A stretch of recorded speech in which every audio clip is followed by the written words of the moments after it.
welcome to Pumpkin Spice Podcast. It is a bite-sized little treat to get in your trick-or-treat bag. I'm Rob Schulte.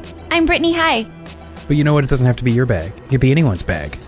Are you one of those people that steals candy from children in their trick-or-treat bags? Sometimes it becomes, you become a little too old to go trick-or-treating, so you just have to steal the candy from children. It's the only alternative. Well, don't they say it's like taking candy from a baby? It's easy. Yeah, it's easy, so do it. And it's budget-friendly. Brittany, there's a lot of things going on this week of Pumpkin Spice Podcast. We are in the 3rd episode of the Child's Play series, and I have something to say. Tell me everything. Start at the beginning. First of all, there's another show out there that decided to call themselves Pumpkin Spice Podcast, so we need ratings and reviews on iTunes. That would help. I'm going to read a couple of new ones soon, but in terms of organization, that's part of it. The other part is that you and I knocked out exactly the structure of how episodes need to go, and we've been testing it out on the bonus episodes. But I'm really excited between you, me, and Graham to record some new regular episodes after Child's Play. Don't get me wrong, I like Child's Play, but I'm really pumped at our evolution. It's a new formula. It's yes. We cracked the code. The Da Vinci Code. Have you seen that one? Yeah, oh yeah. Is that the one where the guy just whips himself a whole bunch? I don't remember. I'll have to rewatch, right? It's a real horror movie. Let's make sure we go rewatch the Da Vinci Code. Yeah. But yeah, I mean, it's giving me a lot more thought when I edit these current already recorded episodes. Nothing's wrong. We just know what works and what doesn't work, and it gives us a little bit more structure so that we can free flow. Free flow. I think it worked really well on the I Know What You Did Last Summer episode. I think it did. I felt really organized, and I really felt like I didn't go off on tangents, which is a huge milestone for me. Ultimately, it helps me listen, you know? Ooh. And isn't that just a lesson for life in general? Yeah, slow down. Slow Organize. down. Get organized. Listen to your friends. And be happy. Yeah. Or spooky. Spooky. Okay, let me read a couple of these new reviews. Let's hear it. Good on them. You can find us under Pumpkin Spice Podcast on Apple Podcasts. We're the one with, look at that, 18 ratings. Maybe we can get that up to 30. That'd be nice. But, okay, more recent. This person's subject is, I am terrified. 5 stars. I promise it wasn't me. No, mine is the 3rd one down. It says, I am a host and I like making this show. Oh, good, good. But this one is by iHeartNews69. And the description is, I'm afraid of everything, but I still love this podcast. The hosts are so funny and dynamic. I have a feeling that's one of my friends, but good for them. All my friends should be doing this. Yeah, thanks, friends. Although I don't know who iHeartNews69 is. I know. I'm thinking about who handle. that could be. Yeah, I know. I'm after my own heart. And then on the next one down, the next newest one is by El Pescados. I'll let you look that up. I think I know what it means. Well, but their subject line is more delicious than Starbucks. I get it. That's clever. And it says, I'm not a horror fanatic, but the hosts of this seasonal pod really make me want to dive in and get some spooks. Hope it becomes more of a regular show or a regular thing. So they had been listening to the previous series where we would only have episodes out in the autumn. Now we got bonus episodes. We're going to just keep this puppy churning along. Yep. And I looked it up, and pescados means fish. Then I think I know who that person is. Because they smelly like a fish. Just kidding. I appreciate your review. I shouldn't have said that. Okay, so people need to leave a rating and review. If they want to just help us out, they don't need to, but we would like it. Or they can subscribe and pay for the Patreon. Yeah, I mean, to be honest, you could double whammy. You just knock both out. Regular super fan. I was going to say hero, but... Well, that is hero. They're a hero to me. Yeah. And then after today's episode, what do we got for the people? Oh, a clip from our new show, the TV show. It's coming soon. We want you to hear a clip of it so you get excited and then you say, wait, that wasn't enough. I can't wait till the show comes out. Awesome. Well, now it's time to let people listen to this week's episode of Pumpkin Spice Podcast.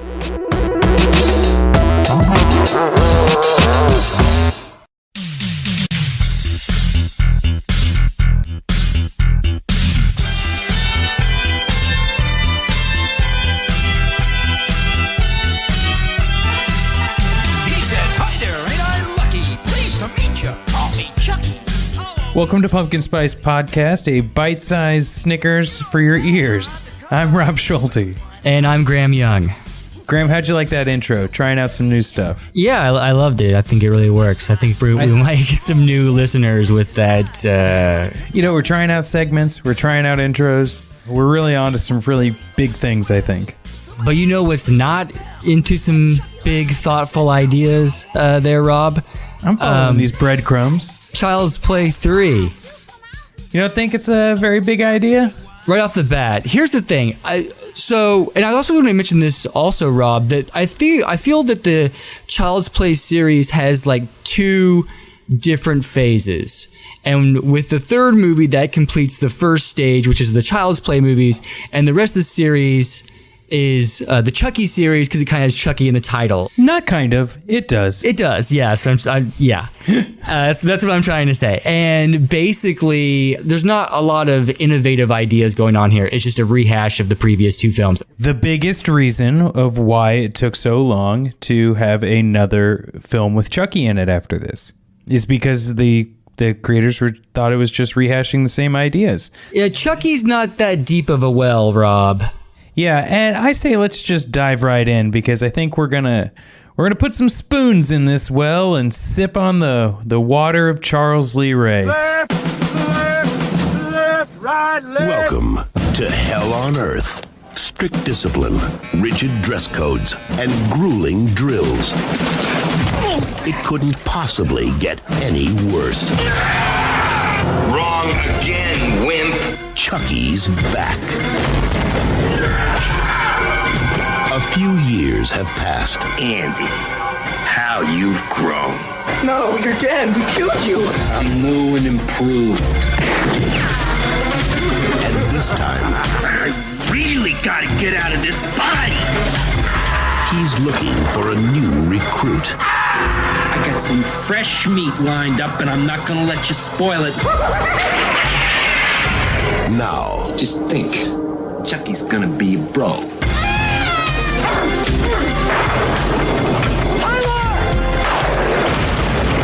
Child's Play 3.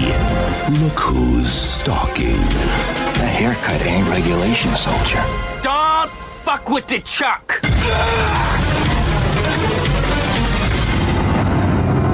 Graham, can you break down some of the basics for me? The film Child's Play 3 was directed by Jack Bender, who later went on to direct episodes of The Sopranos, and again was released through Universal Pictures, released on August 30th, 1991. Rob, you wouldn't happen to know of any other films released around that time, do you?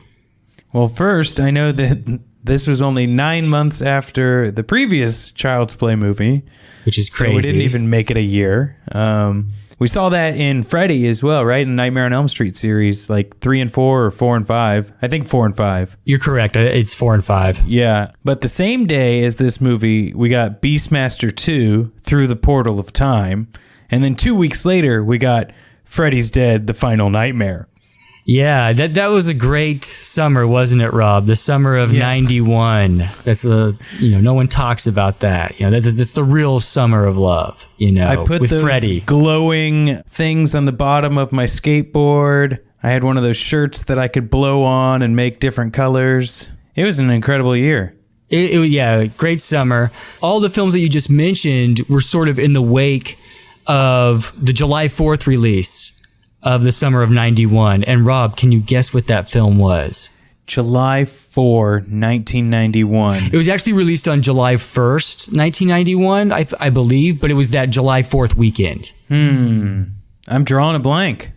Terminator 2, Judgment Day. Oh, man.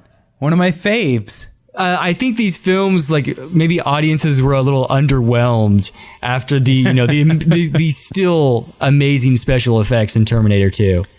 Yeah, it's so nutty to see like films that look terrible from the same year that films that still hold up.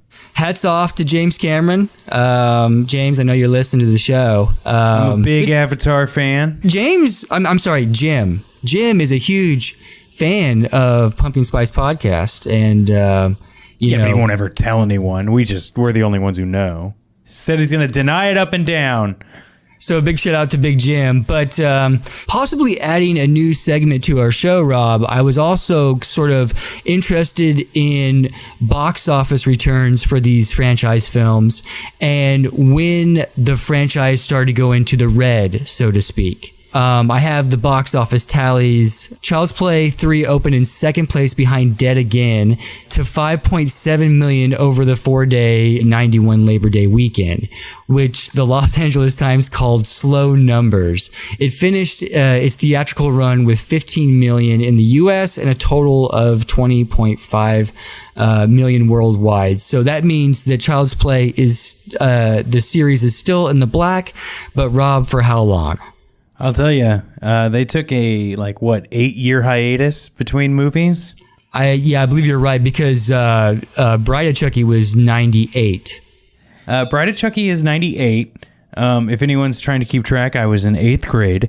But Child's Play 3 takes place in 1998. Yes. So Bride of Chucky, I can't wait for next week when we get there, because I really want to know, does it take place in 1998? So just after the events of Child's Play 3? Or is it a film that takes place in the future, similar to the Friday the 13th series? Yeah. All right, let's keep the notebooks open on that one. Nothing like a strangulation to get the circulation going. Okay, I'm going to give you some of the players, okay? Just so we can have some familiarity. We got Justin Whalen replacing Alex Vincent as Andy Barclay, our main character, next to Chucky, of course. Andrew Robinson of Hellraiser fame portrays the worst barber in military history of Botnick. But you know what's even more interesting? Andrew Robinson was Garrick in Star Trek Deep Space Nine. He has done it all. If you're familiar with any Garrick scenes, please tweet at us your favorites. Anyway, and Brad Dourif returns as Charles Lee Ray, or Chucky. So we got some of the bases down. You know some of the crew, though, right? Well, we kind of talked about the art design from the second film. And the third film also has just some great art design. So I want to give a quick shout outs in the production design area to Ivo Cristante. That's a pretty badass name. But he's the guy that did Child's Play 2. And that was definitely the star of the film for me. And it is the same in the case of Child's Play 3. And that production design was done by Richard Sawyer. Do you know anything else that these people have done? Well, Rob, were you impressed by Tremors or The Howling? Because those are Cristante's other credits. Personal faves of mine. And then as far as Richard Sawyer goes, his other films include Three Amigos and Twilight Zone, the movie. A haircut ain't regulation, soldier. I think it's time we go to the film overview. Okay. Yeah, as you know, I go to the IMDb page. I go to the film overview. I'm not sure how it works, but one pops up on my screen over all of the rest. And today, that film overview comes from Phil Fernando, who has decided to put his first and last name on IMDb. And it goes like this. It's been 8 years since the events in the second film. We now see that Andy is a teenager who has been enrolled in a military school. PlayPal's toy company decides to re-release the Good Guys line, feeling that after all this time, the bad publicity has died down. As they reuse the old materials, the spirit of Charles Lee Ray once again comes to life. In his search for Andy, Chucky falls into the hands of a younger boy, and he realizes that it may be easier to transfer his soul into an unsuspecting child. Andy is the only one who knows what Chucky is up to, and it's now up to him to put a stop to it.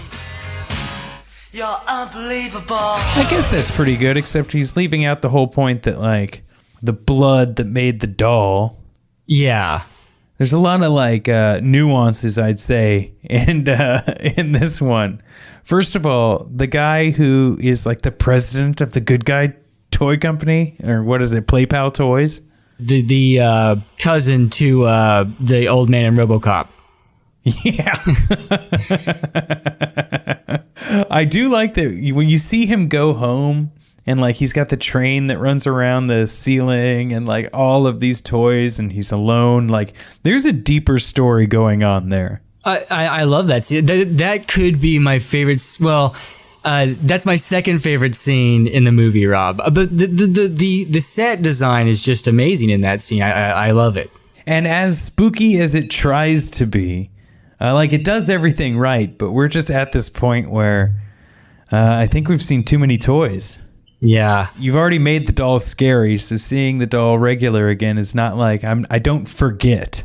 And obviously we know what's going on. So it's just a matter of time until Chucky pops out. And the first thing he says is like a quip.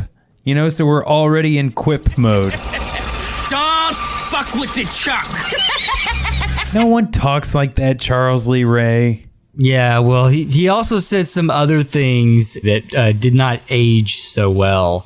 You know, I'm coming to find that a lot of these 80s and early 90s horror films don't age well. But you know what? I also see things within the last 5 years that I'm just like, ugh, how did that make it to the public? I know. Well, I've been keeping a tally. And I would also like to say as a disclaimer that, you know, Rob and I's job here is to observe and report. We do not condone what these characters are saying in these films. We just thought it was odd and should be brought to your attention. A real noodle scratcher sometimes, and maybe it'll open up dialogue the next time you're at a social gathering. I just want to set the scene real quick, actually, Graham. You get invited to a wine and cheese party that your significant other wants you to go to, right? And you're going to show up, you're going to put on a nice sport coat, but you may not have the wherewithal or the ability to make good small talk. So I think some of these talking points that we've discovered in the Child's Play movies are perfect for moments like this when you need to have a conversation topic ready, but don't have to talk unless approached. Does that sound fair? Yeah, sure. Like maybe your boss is at the party, and in order to like sort of like brown nose him, tell a cool little tidbit that you know, you can. But it's also important, right? Yeah, it's poignant. You can go up to that person and you can say, "Hey, boss, did you know that in Child's Play 1, Chucky says that he's got a date with a 6-year-old boy?" And then the boss, no, crickets. Keep it there. I'm not sure what they were trying to go with there. Is the funny part? I don't know. Well, here's the thing, Rob. Like, so Child's Play 1 came out in 1988, and I find it hard to believe. I was very young at that time, but I find it hard to believe that in 1988 that would have been acceptable. So yeah, they were kind of going for some kind of a far out line. They probably knew it when they wrote it. That was pretty far out. But anyway, it was definitely something that made me cringe a little bit. There was a handful of lines of similar value in Child's Play 2, but in Child's Play 3, I think it gets even more culturally insensitive. Basically, Chucky in this film is trying to possess a child, not Andy this time. He's not into teenagers. He wants a young kid. God, that sounds even weird saying it. But let's set the scene again, Graham. So you're done talking to your boss at the wine and cheese party. You're meandering your way through. You're getting your second glass of wine, and like your significant other's cubicle mate comes up to get a glass of wine as well, and you turn to them and you say, "Did you know that in hold on a second." You say, "Hey, did you know that Chucky in Child's Play 3, you know, the doll thing that kills people, he is trying to possess a young kid that happens to be black, and he's excited. He's so excited about this that he says, or he exclaims rather, Chucky's gonna be a bro." Crickets. Talking points for parties. Again, we were kind of, Rob and I were pointing out scenes that didn't age that well. And I just find it hard to believe that those lines 88 and 91 doesn't really reflect the political correctness of the current day. I find it hard to believe that those lines would be accepted anytime. Absolutely. Like, the amount of what could be construed as humor from those lines. Like, how many people have to check off that list that's like, yeah, okay, cool. That'll make it through. Yeah, and it's like this kid is in this movie and he's like, I thought he was a pretty talented young actor, and the only thing that the filmmakers can come up with him is that he's black. But dude, the kid's kind of cool. There's He's a lot better actor than Andy was in the previous two movies. I agree. That's debatable, Rob. We might. I don't know if I can say yay or nay on that right now. I think you really got me on that. Yeah, because I loved that kid in the first film. Again, that scene on the L train. But that doesn't mean he's a good actor. Yeah, that's probably more Tom Holland, the director, but fine, Rob, you've won today, but next time. We can approach this in our retrospective episode at the end as well. Yeah, sure. Who the best actor through it all? And I don't think it'll be Brad Dourif. No. Well, what if the doll somehow affects another child in a negative way? You could have a public relations nightmare on your hands. Because Chucky 3 takes place on a military private school for young children, how do you think that Chucky 3 represents the military? I don't know a lot about military camps, especially for like kids in school, but this seems like a military school for dorks. Like, not bullies. Like, of course there are bullies, but everyone's like kind of geeky and kind of nerdy. Like, I feel like if I were to have been sent to a military camp or military school as a kid, it would have been this one because I was also geeky and nerdy. Yeah, we would have been there together, Rob. But no, you're right. Even the bully is kind of nerdy, right? Oh, yeah. One of the things that really stood out in my mind while watching this movie were the haircuts given to the new recruits. And Andy, our main protagonist, comes in and, he's kind of like the cool 90s kid. So they don't like shave his head. They give him like a cool kind of like crew cut, but long. So it looks cool. I don't know. It looked pretty short to me. Oh, no. Go back and rewatch it. The whole movie, it's like the most distracting thing ever. It's designed so that it's like it looks short. It looks like a military haircut, but it's also like 90s cool. Let's let our audience decide if I'm crazy or not, because to me, I don't think that haircut would pass. I think they would be like, dude, you got to cut that shit. Well, the geeky roommate has longer hair than Andy, so I don't know what's up with this barber. Well, and he doesn't cut the women. He doesn't cut their hair. Did you notice it looks like his mustache is drawn on? Yeah, that's definitely a possibility. Who the fuck are you? I thought you guys only said 3 sentences. I'm new and improved. Let me ask you this, Rob. Like, what is your favorite moment of the series thus far? Like, your favorite scene? In the first movie, when they go to the rundown house that Charles Lee Ray's partner is at, that was really creepy. Yeah. Like that sequence of events. What about you? It's the worst film so far in the series, but in Child's Play 2, where the Andy turns in his homework and Chucky writes on there, "Fuck you, bitch."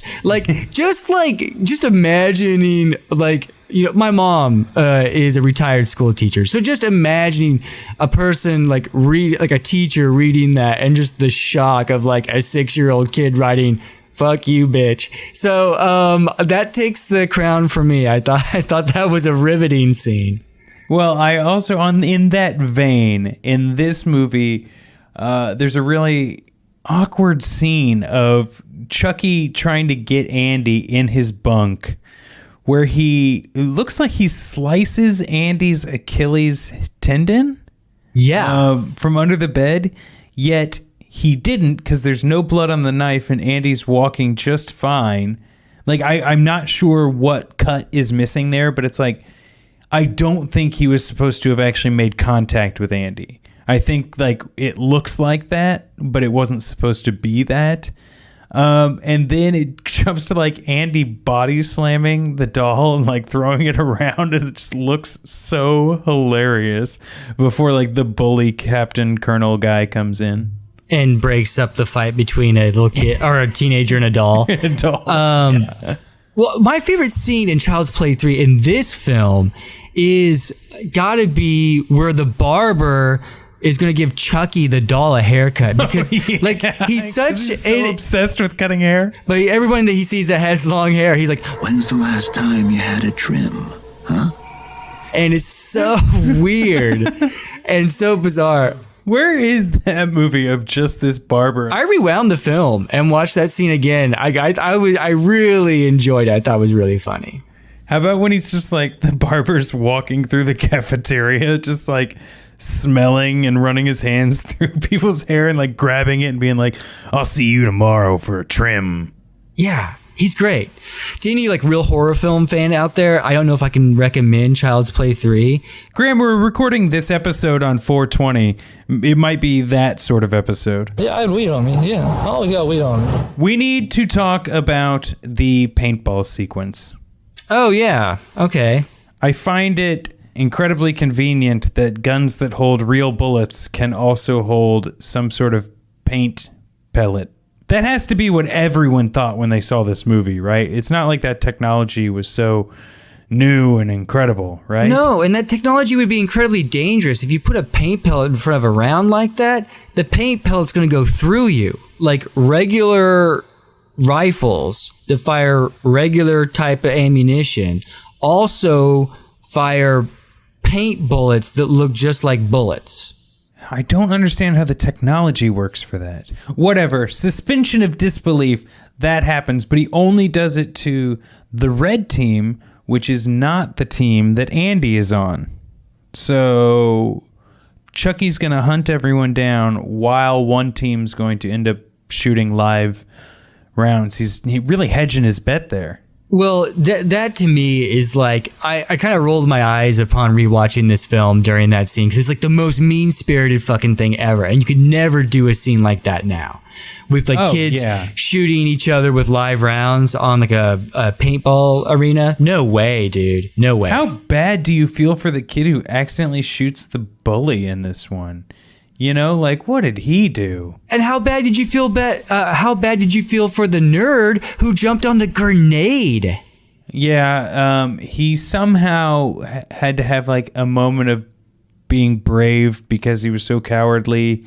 I still don't feel as bad for him as I feel like it sucks that someone dies and gets shot, but also like, that kid thought he was shooting a paint gun. He has no affiliation with Chucky. Like he's scarred for the rest of his life, you know? Like, also, speaking of no affiliation with Chucky, like, why is Chucky killing the garbage man? Why is he killing any of the people he's killing? And I know we could pick this thing apart all day long, but no, you're right.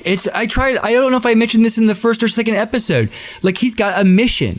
And his mission is to possess that kid's body, Andy's body. He's going to possess that kid. But he's like running around killing everyone. He wants to become human again. Yeah. Rob, you're right. The end goal is to become human again. So why waste time? Yeah, why run around and kill all these people when you could just become human and then kill people? Yeah. I don't know. I feel like it's really easy to point out all of these like negative things, but it seems like this movie has such potential to be so much better than I don't know, it's that whole thing about like 10 minutes, like just spend a little bit more time. Well, they should have played up the fact that the cops and everyone think that the kid Andy is killing these people, but it's really the doll. And if the audience didn't know really if it was the boy or the doll the entire film, you'd have such a better film and a film series. I guess people don't want to see a kid that's murdering people, probably, right? Maybe. I don't know, people like The Omen. You know, you're right, dude. Even like The Ring, it's a young girl. You know what I mean? Yeah, you're right. You're right. So yeah, I don't know why they didn't play that aspect up a little bit more, but I think the movie would have been a lot better if they had. It's probably just a chipmunk or something. Nothing scares you, does it? Speaking of death, all men die in this. Like, all of the deaths in this movie are guys. That's right. But the thing is that there was no thought behind it. You know, in Friday the 13th, you get, you know, like, oh, if kids are making out, or if they're, even though I know we've had that debate too, but like there's this idea of people separating themselves, and normally that happens to couples, and that's how they become vulnerable. In this one, it's like the deaths are just to throw a death in here. Like the garbage man didn't need to die. You know, the guy having a heart attack, unnecessary. Yeah. They were like, how can we use a death to get to a punchline? And that's all it is. So that's a very meta way of looking at a script, I guess. Would you recommend this film or not? No, I would say the only way to watch this film is if you are doing something else at the same time. You know, are you cleaning your house? Are you surfing the internet? I would recommend Child's Play 3 if you are in prison and it's the only thing on the TV and you're too afraid to turn the channel because you might get beat up. Yeah, you heard it first from Graham Young. If you're in prison, you probably have other things to worry about. Yeah, it's called Bride of Chucky. So buckle up. Yeah, we've talked before about if you would survive from the movie, and once again, I do feel like I would survive because I wouldn't be at a kid's military camp. But let's say that I was. And I keep calling it military camp. I wouldn't be at a kid's military school, but if I were, and I encountered a doll, I would kick it away. It's a doll. You just kick it and run. I guess they did show that Chucky's a little bit manipulative with the paintball guns, but I feel like if it was real life, Chucky would have been dealt with already, and it wouldn't even make it that far. I would survive all of these films easily. So, Graham, before we get to the very end, we've said our reviews. Let's go back to IMDb and see what the review that popped up on the screen for me says. How about that? Sounds great. Are you ready for this? I hope so. It's intense. So the title of this one is My Favorite of the Series for Some Reason. And it was written on March 7th, 2008 by someone named Bozo. Okay. See all of my reviews. I'm going to comment hell for this one. This comment will most likely receive a very low, useful rating, but I'm okay with that. This movie was quite possibly my favorite of the Child's Play series. And although you will probably not agree, you will see what I mean. This movie takes place 8 years after the previous. Andy is now a teen and has been sent to a military academy. And guess what? Chucky decided to tag along. This makes for a great story. Chucky really shows his true colors and sick, twisted sense of humor here. Together with these great characters is a great setting. There are some interesting kills here which I have not even thought of or seen in any previous film. That's weird. Mm-hmm. I do not understand why this movie is so underrated. Is it because of the time lapse? Maybe because Andy's not a kid? New setting? No matter what the reason, this movie deserves much more than a 4.1 rating as of March 7th, 2008. I say it gets a 9 out of 10. Fans of the first two films will not want to miss this. Wow, that's quite a review. It's nice to know that the film has its fans. Bozo, if you're listening to this now, give us an update. Let us know what's going on. Do you still feel this way? So, Graham, how the hell do you kill Chucky? We're about halfway through this series. Yeah, I totally don't know. You destroy the doll, but then it keeps coming back. And so there's no really rule. Also, why wasn't there a whole bunch of Chucky dolls? You know, the blood drips into like a vat of what I can assume is melted plastic at the beginning of this episode. Yeah. Why weren't every doll turned into Chucky? Yeah, it's like when, do you remember Kiss in the 70s, back when I was like in my 30s? They had this comic book, they released a comic book, and they slit their fingers and they put their blood in the red the red ink for all the comic books. So there's a little bit of Kiss in each of one of those comic books. I feel like there's a little bit of Kiss in each of us. Yeah. What's your favorite Kiss song, Graham? Oh man, my favorite Kiss album is Rock and Roll Over. I love that song, Dr. Love. But a mutual friend of ours, Sam, got me into this bootleg record. It's a Kiss album, and it's just excerpts from Paul Stanley talking in between songs, and it's the funniest fucking thing in the world. And it's called "Let Me Get This Off My Chest," and it is just him talking to the audience before they start the next song, and it's amazing. So what is your favorite Kiss song, Rob? Lick It Up. I'm glad you mentioned that. That is a really, that song will be in your head all day. It is a very catchy song. And that was like the song where they took the makeup off, right? Yeah, first album. Yeah.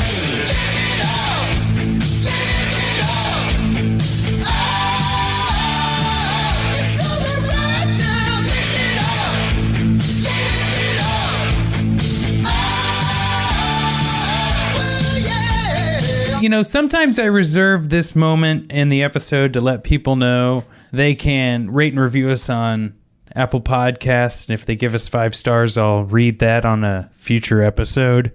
Do you remember that movie with Gene Simmons where he plays the villain and Tom Selleck is a cop with explosive bullets?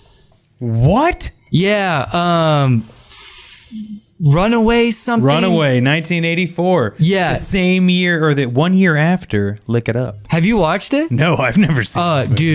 Dude, in this one scene, I don't give too much of it away, his partner gets shot with the explosive bullet, but the bullet doesn't go off, but it's like inside of her, you know? Ooh. So they send in a robot to take out the bullet, but the robot's gonna fuck it up or something, you know? So Tom Selleck's like, let me do it. And like, you know that he's like a badass cop, but he has like no skills in like being like a medic, you know? And so it makes no fucking sense whatsoever, but it's a really cool, suspenseful scene. Well, that won't be next week. We won't be watching Runaway next week. I wish we were. Instead, we're going to be talking about Bride of Chucky, but maybe someday we'll revisit our discussion of Runaway. Hey, maybe someday we'll have listeners that will want us to watch Runaway. I would love to rewatch the film. I think about it often. I won't watch it until we're going to do an episode on it. Yeah. I guess I'll see you next week, though. And I can't wait to reflect on the summer road trip we had. Yes. Rob and I will be going to a wedding next week. That wedding being between Jennifer Tilly and a fucking doll. Stay tuned.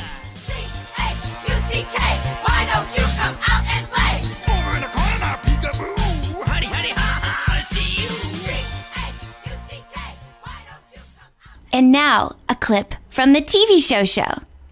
Joey is trying to convince him that he should just go for it. And she says, you know, I'm not talking leather straps and Crisco. And he's like, Which, I mean, to be fair, I was also like, huh? But then they kind of move on to the conversation and he flips around the mannequin head. And then he's like, look at this disgusting thing I made. Yeah. And he says, you give good lip. Ugh. And Dawson, then he's like, the guy who totally doesn't think about sex at all. I hate him.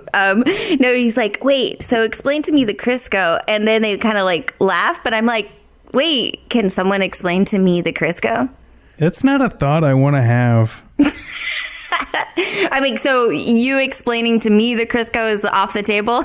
Yeah, because first of all, I have